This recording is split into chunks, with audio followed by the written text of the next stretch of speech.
जादुई भैंस खिलौना। यह है लखन और उसका मामा तिवारी। दोनों मामा भांजे एक नंबर के ठग हैं। हर वक्त नया नया वेश धारण करके भोले भाले लोगों को लूटा करते हैं। आज ये दोनों भिखारी बने हैं। कुछ भीख दे दो बहन, 2 दिन से कुछ नहीं खाया। हाँ बेटी, बहुत भूख लगी है, गरीब की दुआ लगेगी तुम्हें। हाँ, हमें कुछ खाने को दे दो। आइए, अंदर आइए। उस दयालु औरत ने दोनों को भिखारी समझकर घर के भीतर बुलाया और उन्हें घर में पका हुआ खाना परोसा।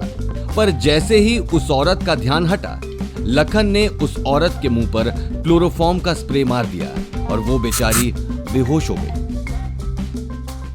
और उस औरत के सारे गहने और घर का कीमती सामान चुराकर रफू चक्कर हो गए। मामा, इस बार तो हमने बहुत बड़ा हाथ मारा है। हाँ, मेरी नजर तो इससे भी बड़े बकरे पे है। कौन मामा? सेठ गिरधारी लाल, वो सुना?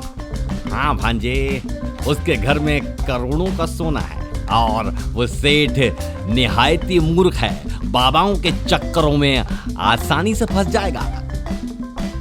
तो चलिए कल ही चलते हैं उसके घर।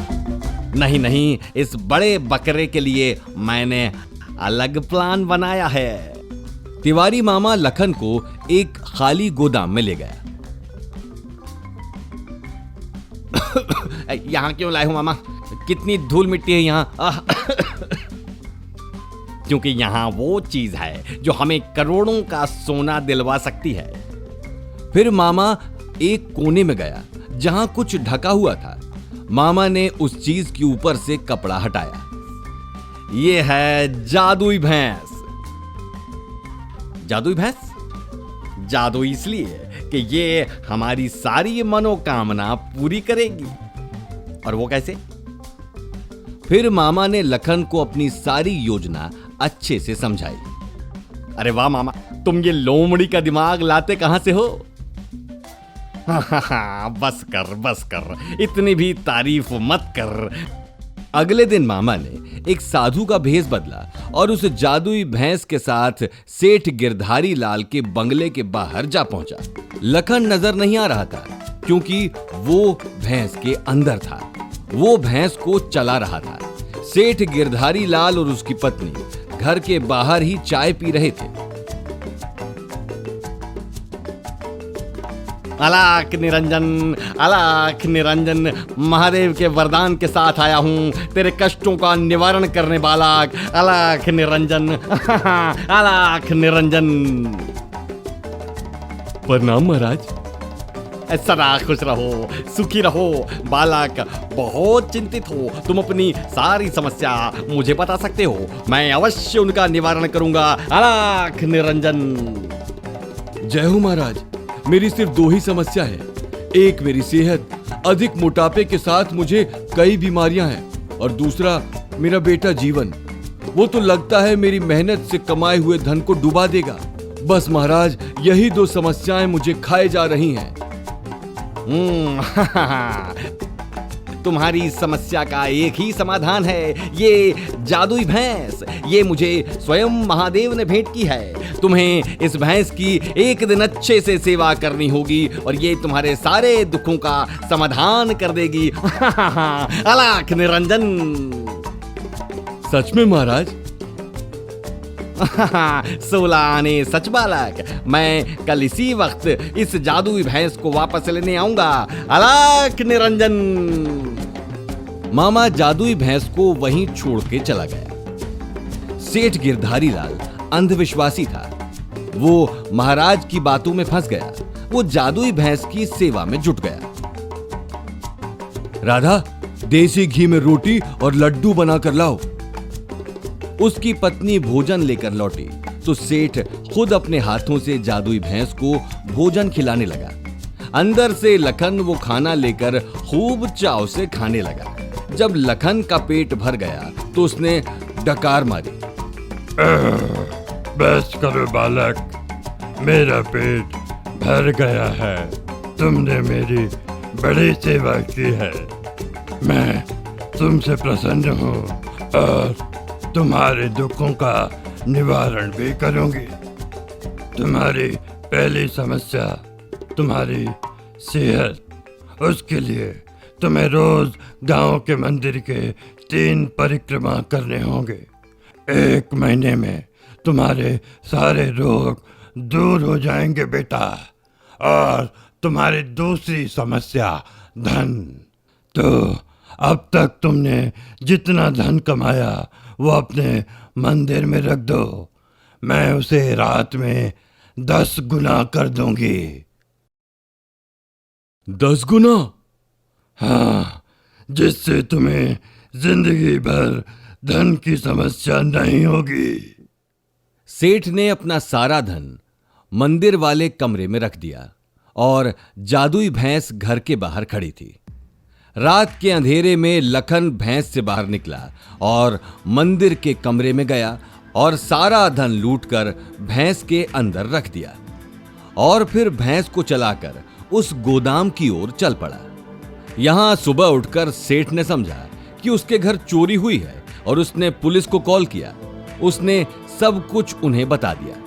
पुलिस वाले समझ गए कि ये किसी ठग का काम था और उन्होंने सब जगह उस ढोंगी बाबा की तस्वीर लगा दी। मामा और भांजे मुंह छुपाकर गांव से भागने की कोशिश कर रहे थे कि पुलिस वालों की नजर उन पर पड़ गई और वो पकड़े गए। सर, हमने कुछ नहीं किया। हमें जाने दीजिए। हमें जाने दीजिए। हाँ, तू तो बहुत शरीफ है ना तिवारी। और ये तेरा भांजा लखन, ये तो दूध का धुला है। चलो थाने तुम्हारी सारी शराफत उतारता हूं। आखिर अंत में मामा भांजा पकड़े गए और उन्हें सजा हो गई।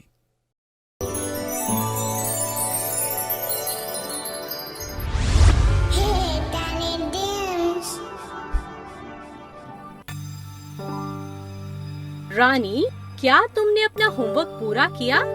नहीं मम्मा। पर क्यों? तुम्हें अपना होमवर्क कल अपनी टीचर को दिखाना है।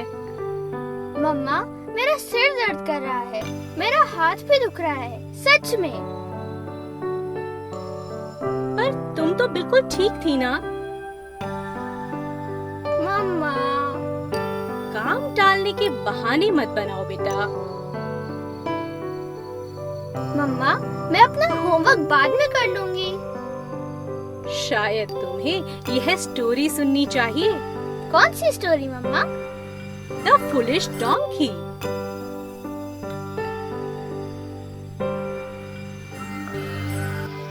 एक गांव में एक सौदागर रहता था।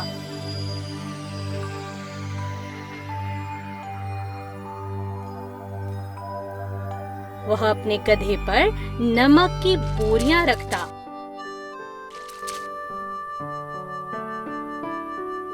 हर सुबह वह गधे पर नमक रख निकल पड़ता शहर की ओर।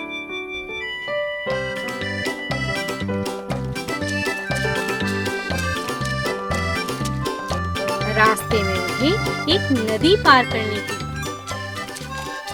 एक दिन गधा नदी में गिर गया और सारा नमक पानी में घुल गया और बोरियों की वजन कम हो गया। अगले दिन गधे पर और बोरियां रखी गईं। उसने सोचा, अगर मैं पानी में गिर जाऊं तो शायद इन बोरियों का वजन कम हो जाए। गधा नदी में इस बार जानबूझकर गिर गया।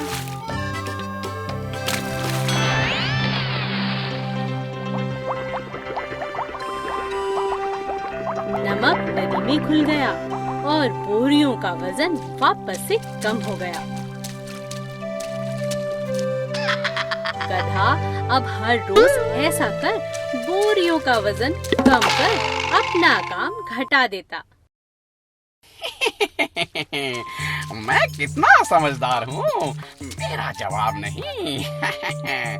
मैं अभी सौदागर को आराम से बुद्धू बना सकता हूँ। लेकिन सौदागर को गधे की इस हरकत का पता चल गया था। उसने एक तरकीब सोची। अगले दिन उसने गधे पर रुई की बोरियां रखी।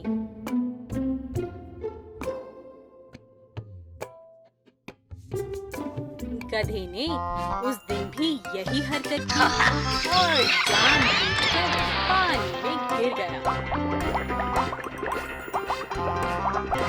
उसे लगा कि आज भी बोझ कम हो जाएगा, लेकिन गीली रुई भारी होती गई। गधे को अब भार उठाने में बहुत तकलीफ हुई। इस कहानी से हमें यह सीख मिलती है कि हमें कभी भी हमारा काम टालना नहीं चाहिए और ईमानदारी से हर काम पूरा करना चाहिए। क्या अब तुम्हें समझ आया कि मैंने तुम्हें काम ना टालने को क्यों कहा था?